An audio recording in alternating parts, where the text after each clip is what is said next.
Good morning. Steve back in the wood shop this morning. Actually, I guess it's just slightly afternoon. I heard the 12 o'clock whistle go off downtown a little bit ago.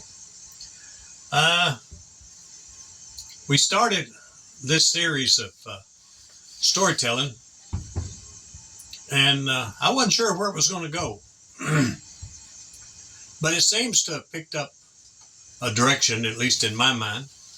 Now, I don't have a roadmap for it. I don't have a cheat sheet list to tell me where to go. I'm just trying to rely on memory and what instinct, if there is such a thing in things like this.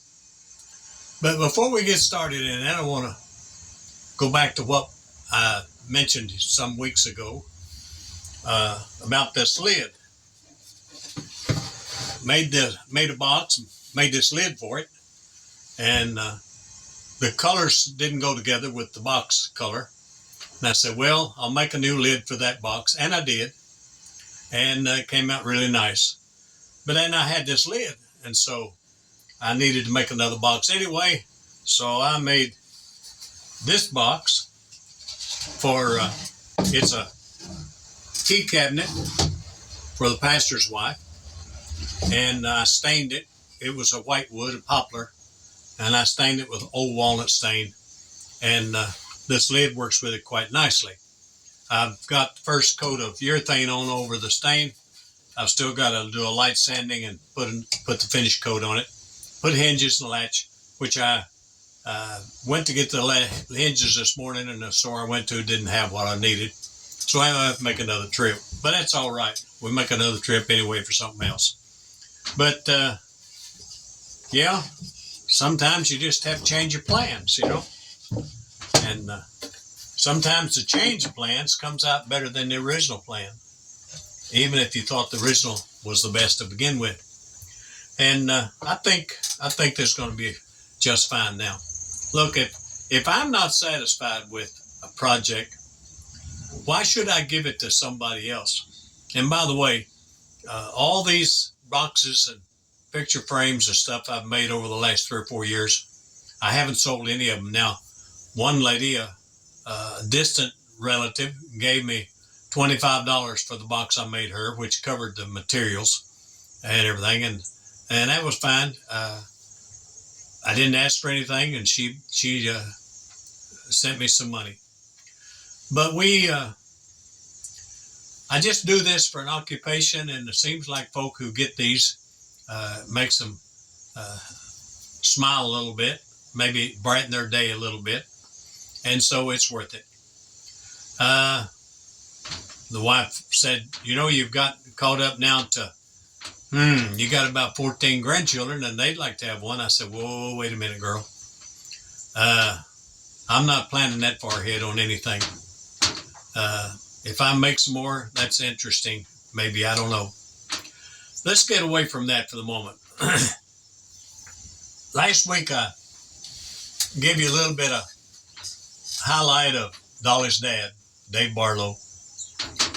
But this afternoon, I want to talk about Dolly's mom. Annabelle Barlow was actually, I'm a little bit ashamed. I thought her name all these years was one word, Annabelle. Come find out it's not. It's Anna Bell, and it was Dean and then Barlow. But Anna was, as she was known locally, or Aunt Annie or Mamaw to the grandkids, was an interesting character. She raised 12 kids, almost all of them to adulthood, and they turned out to be good folk.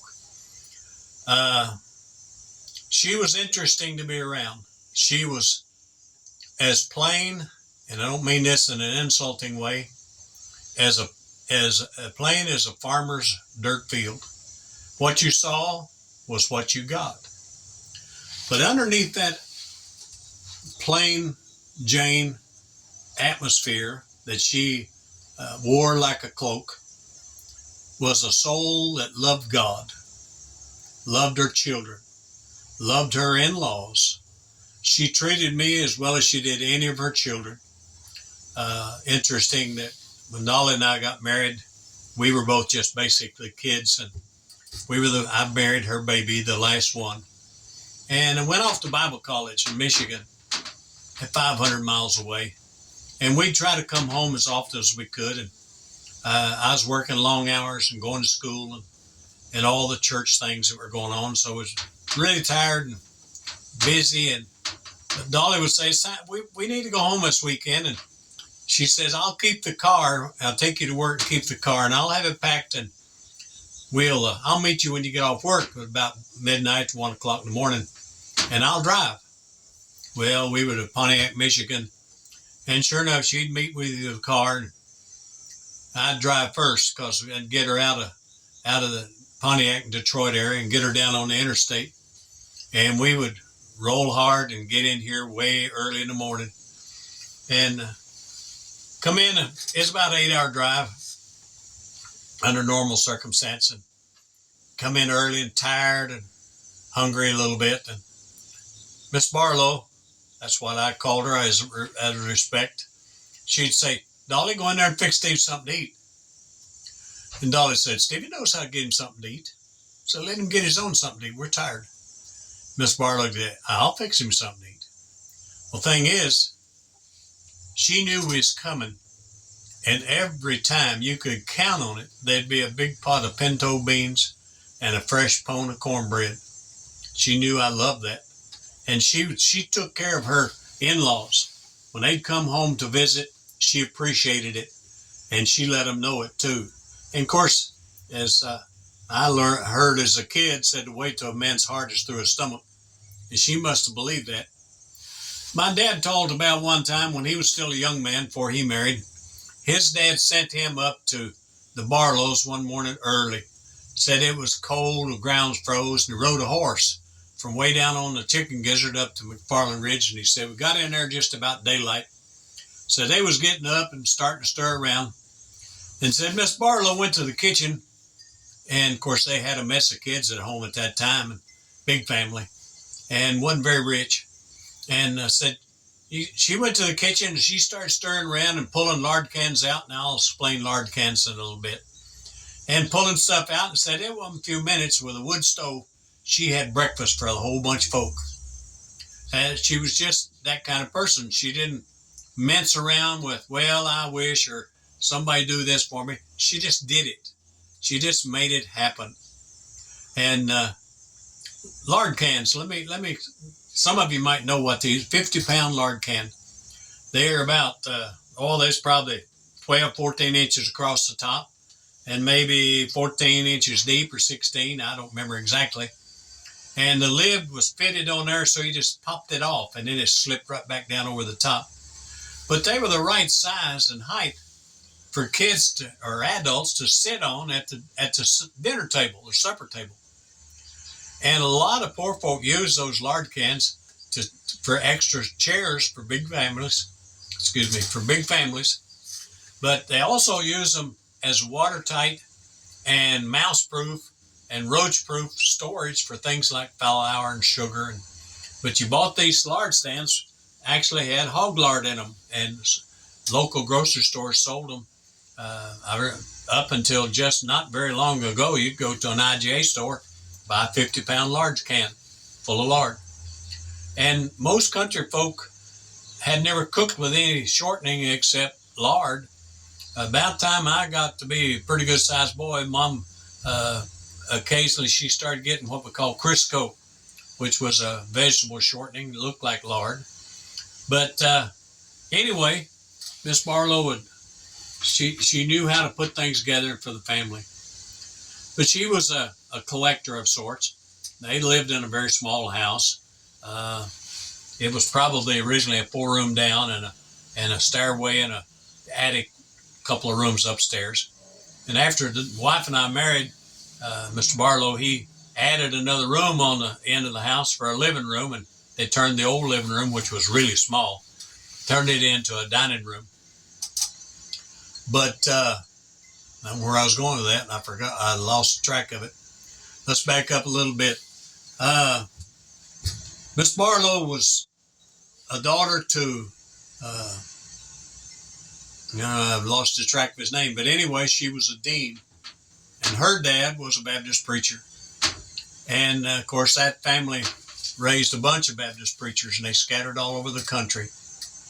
But Miss Barlow and her sister, in their older years, I'm not sure how early that was when they started, loved to get out in the fall of the year when the ginseng berries would turn red. That's when you can find the ginseng pretty easy. And now ginseng, most of you may know where it is, maybe not. But it's a root that grows in the ground, and it's famous from China and places like that for medicine.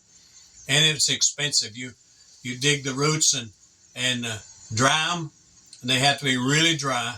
And then you sell them by the ounce, not by the pound. Or you can sell them by the pound, but they price it by the ounce, and it's really pricey. But you dig up the roots, and they're kind of a crazy, springly looking thing, and they look pretty plump, but when they dry, of course, they shrivel down and weigh hardly anything. But Annie and her sister loved to dig ginseng in the fall of the year, and they would head out with their little hoes, a little narrow blade, short-handled hoe. In fact, we've got that. It's laying on the back porch now. And she had one had a broken handle. It had about 8-10 inch handle in it, and the end was splintered where it had been broken years before. And it had a little bit of black tape wrapped around that to help keep tearing up your hands. But they walked for miles in the woods. Those woods were famous for rattlesnakes. In fact, one of the little farms that they owned was down a little ridge, and out there was a little high point, was a knob at the end before the ridge dropped off down in the valley. And the fire watch had put a tower out there because it's one of the highest places around, and they put a tower out there on that little knob, and that knob was called Button Knob. Well, button is the term for the last rattle on the tail end of a rattlesnake. It becomes one of the main rattles eventually, but each new one it adds, they claim they add a new rattle each year. So you can tell how old a snake is when you count the rattles. Well, anyway, there were so many rattlesnakes in that country that most folk were afraid to go in the woods. Timber cutters were always talking about coming across big timber rattlers on those knobs and those steep hills around there. And they were steep right in front of their house. It just dropped off for hundreds of yards, really, down into the valley. But it's all woods in there. And there was bluffs, and I understand. I've never seen it. There's a cave across the road there. But those old ladies, and they were getting plump in their old age, as older folk do. But they would spend hours in the fall of the year digging ginseng. And she kept a diary for at least 20 years. The wife has those, has typed about 10 years of it in book form. But she kept track of all the happenings in the family, and the cows that had a calf, and the pigs that had pigs, and somebody died or this or that. She was a chronicler, I guess you'd call that, of the happenings in that part of Casey County. It was all private. She didn't share it with anybody. But she, at the end of the year, she would write down in the back of that, each year had a diary, and she'd write down how much the tobacco brought, how many, if they sold a calf or a hog or something, she'd write down how much that brought. She'd write down how much ginseng she sold that year.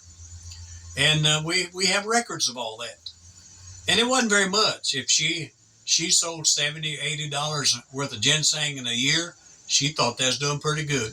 And it was, I guess, because money wasn't worth much back then. But anyway, one of the most striking memories that I have of Miss Barlow, there are several, but one of the most is that she was a prayer warrior. If you stayed at the Barlow house overnight, you would hear your name after everybody went to bed and the lights were out. You'd hear her calling your name in prayer to God. The grandkids and all the family that had come and gone, they'll tell you if you bring it up, oh yeah, we remember hearing Mama pray at night. And she She was not bashful. She just prayed out loud like she was talking to God in the room with her. But these little old houses didn't have much insulation, or if any at all, and you could hear all over the house. And you'd hear her call every one of the family members and the in-laws and the neighbors that was having trouble, and she called their name out to God. She was faithful at it, but she worked hard, and sometimes she'd be praying at night. You'd hear, and she'd pause, and it just goes silent, just like she just stopped to think about something. In a minute or two, she'd start up and she'd say, "I'm sorry, Lord, I fell asleep." And she'd carry on with her praying until she got it finished. And she'd get up in bed and she's ready for the next day. You know, that's a lasting legacy that my children and my grandchildren and my great-grandchildren have. Now, most of them are not aware of it, but that's one of the reasons I'm making these videos, is to record some of these things that later generations need to be aware of. Need to know what your legacy is. Need to know how serious life is. Now, Miss Barlow had a keen sense of humor. She was a jovial person, but she had a deadly serious side to her too. She loved God, and she put everything in His hands. You go down the road just a little piece, I think a mile and a quarter or so, maybe a mile and a half, the little Baptist church where they went. And she always sat in the same place. She sat one seat back on the left-hand side of the aisle, right in the middle of the pew, unless it was crowded or something. And she sat there and sang those old songs. And her voice was cracking in the older age, but she didn't let that stop her. She sang with great gusto and power as best she could. She loved God. She loved her family. She loved her neighbors. But God was first in her life. She prayed about everything. And if it didn't go well, it was up to God. She did the best she could, and she left that legacy for her children. And I think if you go back and get acquainted with her children, without fail, you will see a character in them that came from her and their dad. Dave Barlow was staunch Christian, with character that ran bone deep. And he had a dry little sense of humor, but he was deadly serious about life. Look, these little stories, if you're a visitor, you don't know us, don't know our family, may not mean much to you. And maybe it will. Maybe it does. If you've sat through the whole thing, I'll tell you this. God will bring that back to your memory one of these days. Because you see, once you hear the truth about God and His relationship to man, you're never going to be free from it. Because you see, the Holy Spirit of God uses those things. He said His word would not return void. It will accomplish what He sent it forth to do. Look, I'm not going to preach at you. I just wanted to tell you this story of a godly lady that meant the world to me and to everybody that knows her. Look, I appreciate your time. Stop by for a few minutes. Y'all have a good day, would you? We'll see you the next time. No, we won't. You may see us the next time. But I'm just pretending I see you. I'm looking at that camera sitting on the tripod here in the shop. And love you. Don't even know you maybe. But love you because God does. We'll see you some other day. Goodbye.